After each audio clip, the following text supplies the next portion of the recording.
welcome to Cheers to Fears, where we take horror films and turn them into drinking games. We're your two hosts. I'm Tucker. And I'm Alex. Today we will be making a drinking game for Halloween 3, Season of the Witch, directed and written by Tommy Lee Wallace. This is his debut movie, and he went on to make other films such as the It TV miniseries made in 1990. The main thought process of this film is that after Michael Myers was supposed to be killed off, the plan was to make the Halloween franchise sort of an anthology series. And if the movie was popular enough, they would make more exclusive movies about said franchise. This experiment started with Halloween 3, Season of the Witch. To think of what this could have been like, just think about the success that the Conjuring universe has. However, many fans at the time were disappointed because they were expecting Michael Myers, not a film that had nothing to do with the horror icon that the mainstream audiences were accustomed to. As for the plot that had nothing to do with Michael Myers, we are now following a divorced doctor named Dan Chalice as a patient in his care is murdered by a mysterious man who leaves and lights himself on fire. Before that though, the patient, Harry Grimbridge, is speaking nonsense about how everybody is going to die. They're going to kill us, all of us. With something not sitting right with the doctor, he teams up with Harry's daughter, Ellie, to find out more clues on what could have led to the death of Ellie's father. The pair finds a set of clues that lead them to a Halloween mask manufacturer named Silver Shamrock. The more time that Ellie and Dan spend in the factory, the more that they are certain that Silver Shamrock had something to do with Harry's death. Now the good news about this movie is that it doesn't have spoilers for any of the other Michael Myers Halloween movies. The bad news is because it has a separate plotline from all the other Halloween movies, it's better to enjoy this film before watching the rest of the video. We will even give you our drinking rules now so you can play the game while watching the movie and come back when you're done. With that out of the way, let's continue. For each and every drinking game here on Cheers to Fears, you must take a sip if somebody dies on screen. Since we assume that everybody in this movie is human, we ended up with a total of 17 deaths in our drinking game. We would also like to add that one scene in particular had to be mercy ruled, as there was more than 5 deaths in this scene. The next rule that will always stick around, of course, is when somebody screams, cries, or yells, you take a sip. In this movie, we counted a total of 12 screams, cries, or yells. Now moving on to some of the rules that will be returning for the Halloween franchise. For this, we will not have the exact same rules, as there are some rules that straight up do not apply to this movie. On that note, one rule we will carry over is if you hear somebody say Halloween, you take a sip. Maybe they're not going to have Halloween next year. How many sips did we have for this rule again? Well, it looks like we're in for one hell of a ride. Next up, you must take a sip for each time you see a pumpkin. Do I dare to look at the tally for this rule? Yep, not much better than the last one. This rule is probably what made us take so many drinks. That is because you must drink each time you hear the Silver Shamrock jingle. 8 more days to Halloween, Halloween, Halloween. 8 more days to Halloween, Silver Shamrock. We heard the jingle 15 times in the movie, which isn't a lot at first glance, but once you consider Halloween is said 4 times in the song alone, things start to make sense on why there are so many drinks thus far into our rules. If you see masks, you drink is the next rule we have. We have to emphasize masks, because if you had to drink for each singular mask, this drinking game would be impossible. That is because even when drinking for a clump of masks that is seen at once, we still ended up taking 20 drinks because of this rule. If there's a chance to make a rule around alcohol, you know we are going to take that opportunity. That is why for our next rule, you must take a sip if you see our protagonist Dan drinking, carrying drinks, or his alcohol addiction is brought up. Through the movie, these things happened a total of 6 times. Our next rule made us drink 9 times. That is because for this next rule, we had to drink whenever we saw a date or time appear on the screen.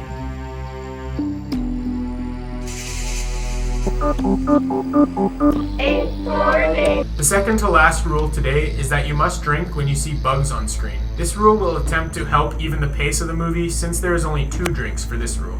And finally, you are supposed to drink each time you see the screen pan to an agent lurking behind a character. This is what the shot generally looks like for your reference. For this rule, we witnessed it occurring 6 times in the movie. And that is all the rules we have today for Halloween 3. The total number of drinks for this movie by our count comes to 183 sips, which is the equivalent of drinking slightly above 6 standard 12-ounce cans.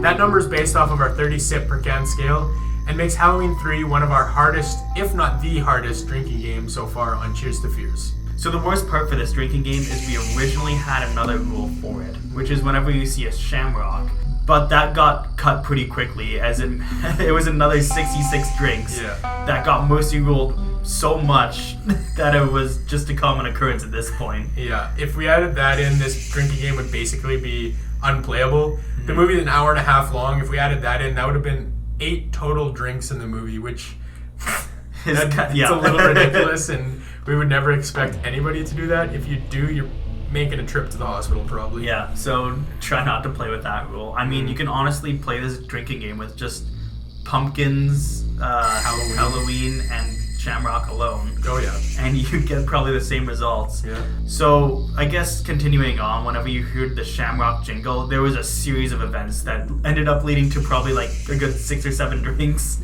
Oh yeah. I hate that jingle as it is alone without the drinking involved. But when you have to drink 5 to 7 times for every time you hear that jingle, it makes me hate it even more. Yeah. And Dan had a similar reaction to me at the end of the movie when he was yelling at the TV stations to stop playing the song. Stop it! Stop it! Stop it! Stop it! Stop it! Stop it!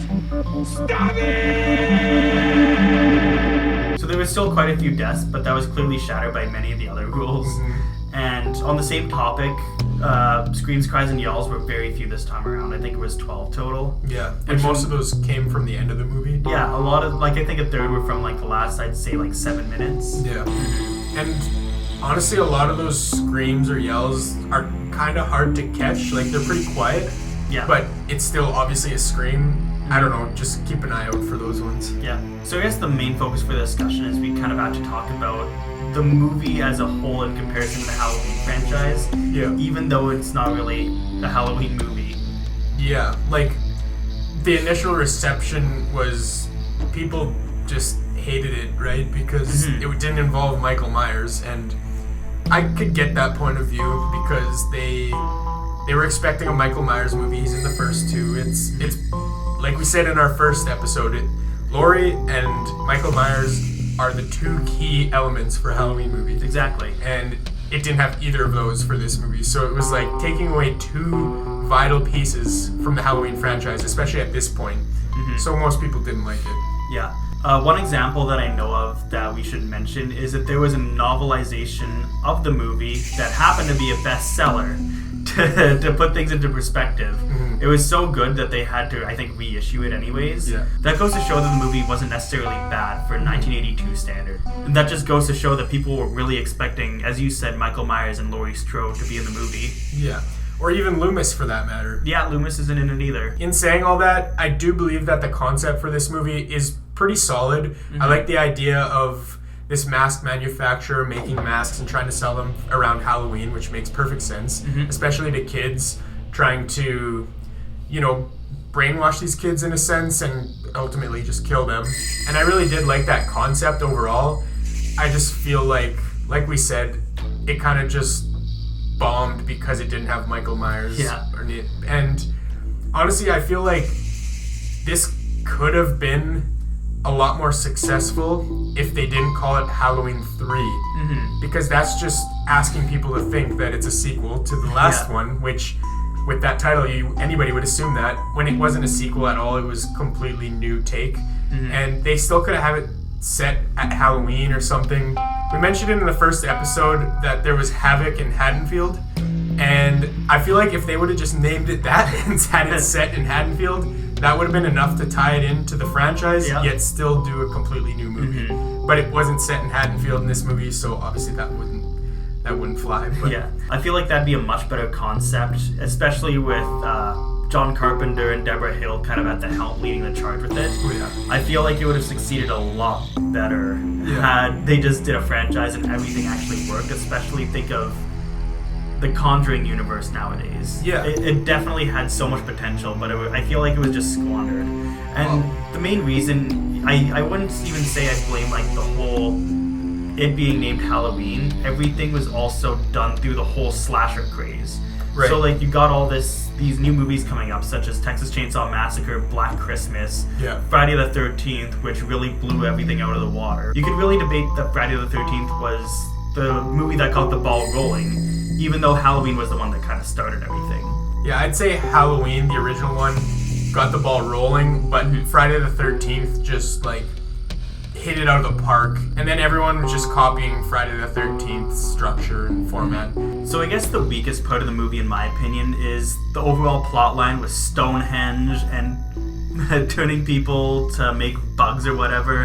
And the whole Halloween masks with the radio frequencies and sound, like everything's just a mess. Yeah, and they don't give a whole lot of explanation on this as to what's going on. Like, for when the Stonehenge gets brought up, he just says, "Oh, it was quite hard to get it here." We had a time getting it here. You wouldn't believe how we did it. You wouldn't believe how we got it here. I'm like, I probably wouldn't. Exactly. It's just such a convenient thing for him to say. It's like, Yeah. Well, maybe you could at least try to explain how it got there. I don't know. Yeah. So just going on to a bit more of the movie, we'll talk about Dan for now. He kind of seems like a bad person, but at the same time, he is a likable main character. He drinks a lot, and his ex-wife just kind of assumes that he's always a drunk. Yeah. Not to mention he's getting with Ellie, which I'm pretty sure she's closer to his children's age than his. Yeah. And another thing that is just it's so cringy. After they had sex, he asks how old she is. Wait a minute. How old are you? Why are you waiting until after to find this out? I guess just the whole plot line of them falling in love. It's so sudden. It is. It comes out of nowhere. It comes out of absolute nowhere, and the age discrepancy, there's just something that feels so wrong about it. Yeah. Maybe she's looking for a sugar daddy because he works at a hospital, must have lots of money. Yeah. And that's another thing that kind of makes him seem like a bad person, just because he's kind of hitting on all these girls. Like, he's hitting on that other nurse back at the hospital, and then he's hitting on this girl now, and he's just going from girl to girl without really ending things with the last one or whatever. And that's kind of another thing that makes him look like a bad person. I do like some of the kills for the movie, though, such as the bugs coming out of the little kid's mouth. I really like the one scene where there was the misfire on the lady wanting to complain about Silver Shamrock, and she ends up looking like a Cenobite from Hellraiser. Oh yeah. I really liked how her death looked. The one thing that I thought kind of came out of nowhere was how that laser just shot out of it into her face. It really didn't seem like it belonged there. I feel like they could have had a better effect rather than the laser shooting out of it. To be honest, I actually kind of like the effect because it added more mystery to it. Like, what's actually going on here? Why is there a laser shooting from that thing into her mouth and making her look so distorted? That's fair. But again, with the slasher movie, it doesn't feel like it belongs. Even though I guess you could say this isn't really a slasher movie. So, and it kind of ties into the end with the whole headstone thing. Yeah, the Stonehenge. Yeah, it kind of ties in with the whole Stonehenge. Especially, I think lasers come out and kill the bad guy at the end, the evil Willy Wonkas, if you want to call him. Yeah. Instead of candy, he makes masks and kills children. Yeah. I mean, Willy Wonka kills children too. Yeah. So with all that out of the way, what was your overall thoughts on this movie? I think it was one of my favorite Halloween movies, if I say so myself. Okay. The plot I felt like was really good. It really kept me on the edge of my seat for the most part. Yeah. It was engaging. Cinematography was good. Everything was fairly well done, really. Yeah. I agree that the movie was a pretty good movie as a standalone movie. Oh, definitely. The only gripe I have with it is it claims to be a Halloween movie, which it isn't a Halloween movie. It's set in Halloween. That's the only thing that makes it a Halloween movie. So in terms of the franchise, I feel like we mentioned before, it could have been handled a little bit better, I guess. And it is a solid movie, but not a Halloween movie. Yeah. That's just my take. The only real questions I have about it is the plot at the end with all the ridiculous plot lines such as Stonehenge, but aside from that, it was a really fun movie. Oh yeah. Yeah, it's definitely worth watching, and I would recommend watching this over the second one any day. Yes. And finally, we come to the award ceremony, where we award one not-so-lucky nominee, the Darwin Award. This award goes out to a character that made a stupid decision that resulted in them getting killed, somebody else getting killed, or simply resulting in something bad happening that could have been easily avoided. This award can also be given to a character that is just plain dumb. Here are the nominees. Today's first nominee is the homeless man in Santa Mira, who, let's be honest, gives Dan some pretty good advice, such as they were always listening. He also mentions that he wants to commit arson and burn down the factory and seems to forget the fact that they are listening to him. That forgetful nature of his ended up causing his death. Next is Ellie for drawing attention to herself. It's not just this, but it's also the fact that she said earlier on that they shouldn't go poking their heads around so they wouldn't draw attention to themselves. It looks like Ellie was very bad at taking her own advice. And finally, we have Colonel Cochrane for explaining everything and all of his evil plans.